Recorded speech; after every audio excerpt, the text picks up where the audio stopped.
Welcome to the deep dive.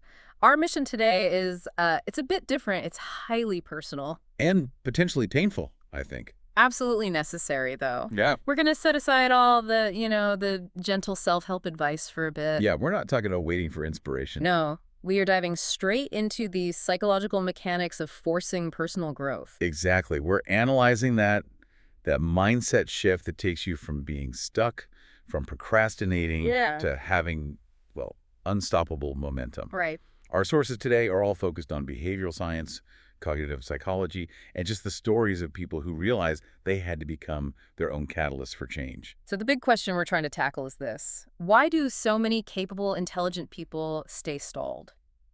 Perpetually waiting for the right time or the right feeling to finally improve. And what's the actual mental switch? The concrete, non-negotiable thing that breaks that cycle, sometimes overnight. The stakes here they're brutally high. Hmm. We have to talk about this idea of passive loss. Passive loss. Your future isn't stolen from you in some big dramatic moment. No, it's quiet. It's incremental. It's lost in these tiny moments of delay, distraction, doubt. It's always choosing comfort over commitment. And you don't even realize it's happening. Not until you wake up one day and it just hits you that you're living the same 12 months again. Right. On a loop. Maybe the circumstances are a little different, but your internal operating system, it's exactly the same. Same excuses, same goals you never get to. And that realization, it brings up what our sources call the FOMO reality. Explain that. It's the knowledge that right now, as you're listening to this, there is someone out there, maybe with fewer resources, maybe with less natural talent than you, Okay. and they are actively building the life that you want. And their success isn't some secret. It's just they started when you were still hesitating. Success replaces those who wait. It really does. So how do we stop hesitating? How do we manufacture that internal force? Let's get into the catalyst. Well, every real transformation, it starts with a realization. And it's almost always shockingly mundane. Not some huge dramatic event. Not at all. It could be while you're brushing your teeth or standing in line, or it's 3 a.m. and you're staring at the ceiling. I think everyone knows that feeling. And in that quiet moment, the gap between who you know you could be and who you currently are just becomes too loud to ignore. That gap, that dissonance, that's the key. The sources call this crashing into their repetition trap. Horrifying name for it. It is. It's that moment you recognize you're not actually living anymore. You're just repeating. Repeating the same habits, the same excuses, the same version of yourself you know you should have outgrown by now. And that leads to this really important insight. Transformation doesn't start when you feel good. No, it starts when you feel profoundly dissatisfied. That discomfort, it actually holds a spark. The first spark of self-awareness. Yes, the little voice that says, I am meant for more than this, and I genuinely cannot continue like this. It's the moment you stop just feeling bad about a failure. And you start being unable to tolerate your own excuses for why it happened. That's it. That's the shift from blaming things outside to taking internal accountability. That's the new engine. And it comes from this weight, the weight of unused potential. It's maybe the heaviest burden a person can carry. It shows up as this sort of low-grade internal guilt. The guilt of knowing you picked the easy way out. The guilt of knowing you could have done better, but you chose comfort instead. That internal pain, that sense of self-betrayal, that's the thing you need to stop running from. It's so counterintuitive. But if you accept that, then it means discomfort isn't the enemy. It's the compass. Exactly. That feeling of, I am so tired of this, is your mind literally signaling that you're ready to outgrow your current self. It's the signal, but people misinterpret it. They think discomfort means they're doing something wrong. When really it means they're pushing a boundary. Yes. And that misinterpretation leads us right to the biggest pitfall in all of this. The motivation trap. The motivation trap. Let's spend some time here, because I think everyone falls for this. We wait for this huge wave of motivation to carry us to our goals. So why is that such a catastrophic mistake? Because motivation is an emotion. And what do we know about emotions? They're temporary. They're temporary, they're volatile, they depend on your mood.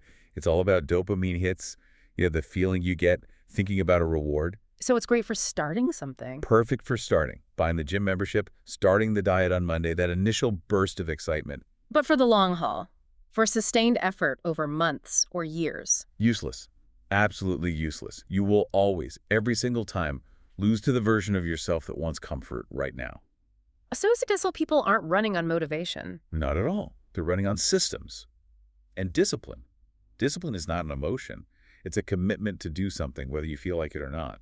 The goal is to build these automated systems that work even when you feel lazy or tired or just empty. There's that great quote, motivation gets you started. Discipline keeps you going, and systems help you finish. So if we need discipline, how do we get it when we feel naturally lazy? It all starts with what the sources call a non-negotiable decision. Okay. Change starts the second you decide, truly decide, that you are done living the same story.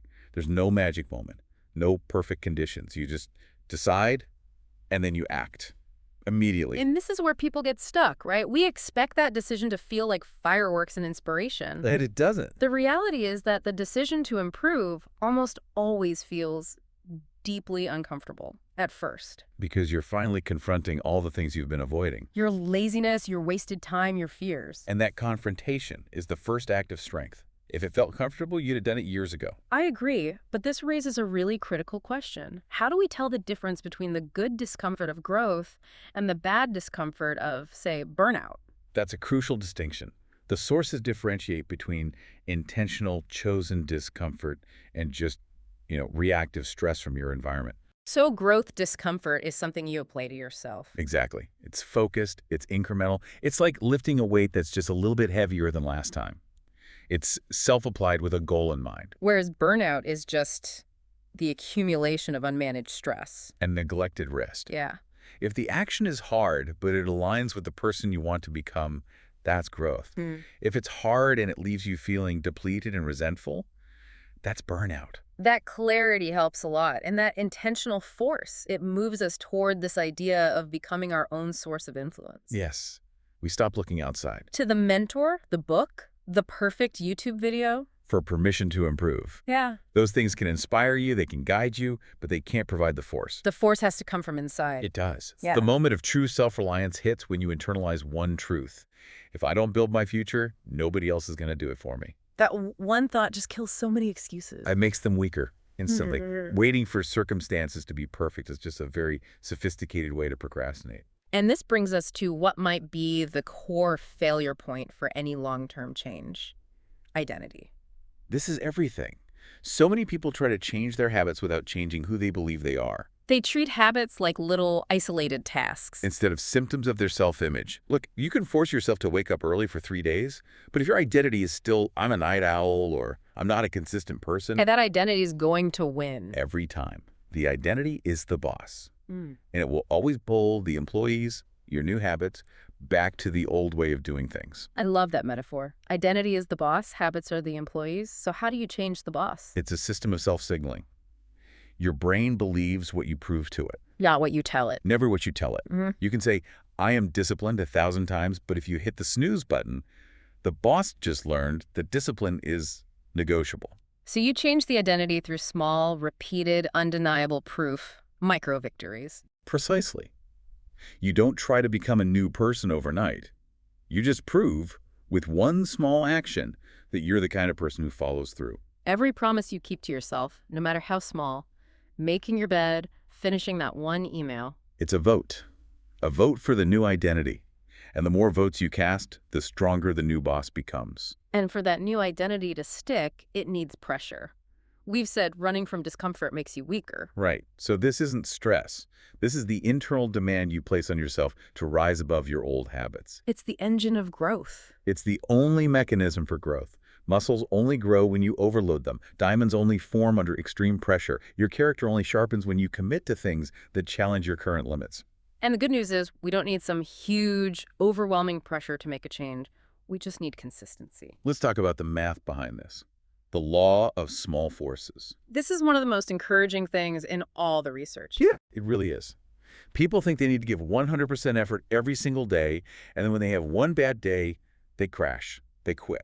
But the real power is in compounding, that tiny, consistent 1% improvement. Right. You mentioned this before we started. If you improve by just 1% every day for a year, You end up 37 times better than when you started. That number just seems too big to be real. Why is it so exponential? because the improvement doesn't just add up, it multiplies on itself. On day 2, you aren't just gaining 1 unit of skill. You're building on the 101 units you already had from yesterday. And you're also reinforcing the neural pathway, the identity. Yes. By day 90, you haven't just done the task 90 times. You've successfully proven to the new boss 90 separate times that this is who you are now. So the compounding is really more about reinforcing the identity than just acquiring the skill. That's a great way to put it.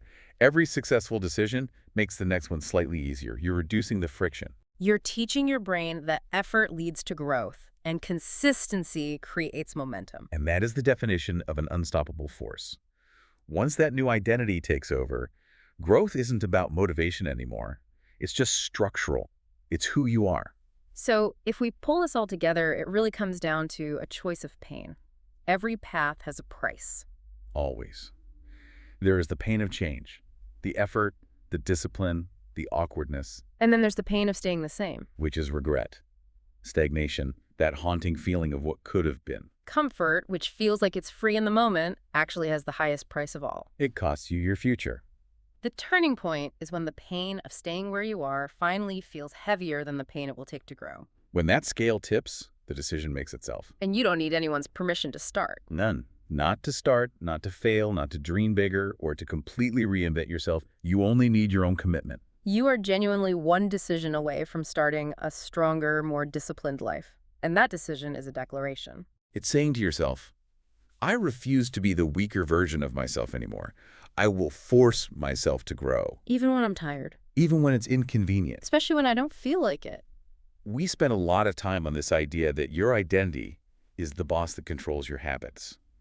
So if that old identity is what keeps pulling you back, consider this final challenge. Okay.